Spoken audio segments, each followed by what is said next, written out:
Imagine discovering a massive ancient city built with millions of stones, perfectly stacked, without mortar.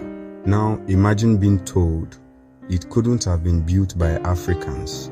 That's exactly what happened when Europeans first encountered Great Zimbabwe city, so advanced, so mysterious. They refused to believe its true origin. But the real story, it's far more powerful and far more shocking.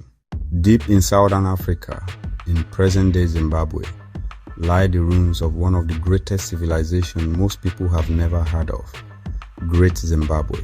Built between the 11th and 15th centuries, this city was once the heart of a powerful kingdom. At its peak, it housed up to 20,000 people, massive urban center for its time.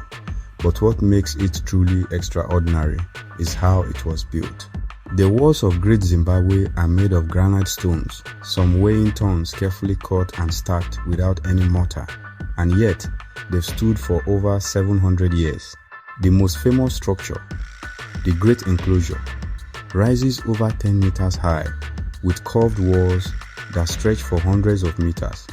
Its design is so precise, so intentional, that even today it leaves architects in awe. But this wasn't just a city of stone. Great Zimbabwe was a thriving economic powerhouse. It sat along major trade routes connecting Africa to the wider world. Gold, ivory, and other valuable goods flowed from this region to places as far as China and the Middle East. Archaeologists have discovered Chinese porcelain, Persian glass, and Arab coins within the ruins, clear evidence of a global trading network. This was not an isolated society. It was connected, wealthy, advanced, and its name itself tells a story.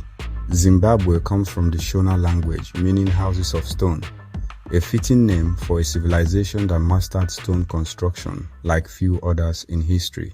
But when European explorers arrived in the 19th century, something strange happened.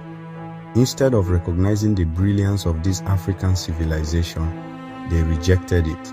They refused to believe. So they rewrote the story. They claim the city must have been built by outsiders, Phoenicians, Arabs, even biblical figures. Why? Because they couldn't accept that Africans had created something so advanced.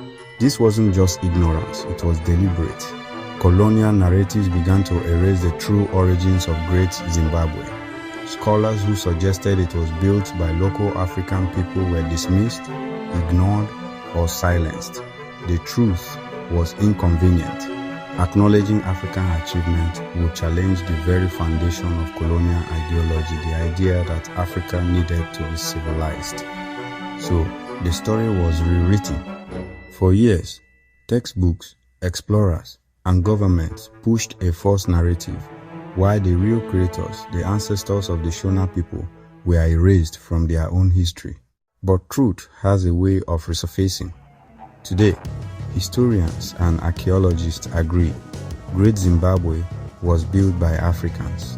Not only that, it stands as a symbol of innovation, power, and identity.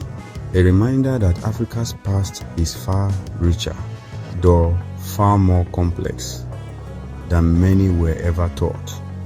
The ruins still stand today, not just as stones stacked in silence, but as proof that greatness existed, proof that history was distorted, and proof that reclaiming the truth changes everything.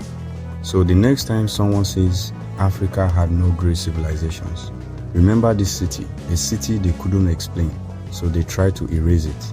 And ask yourself, what else haven't we been told?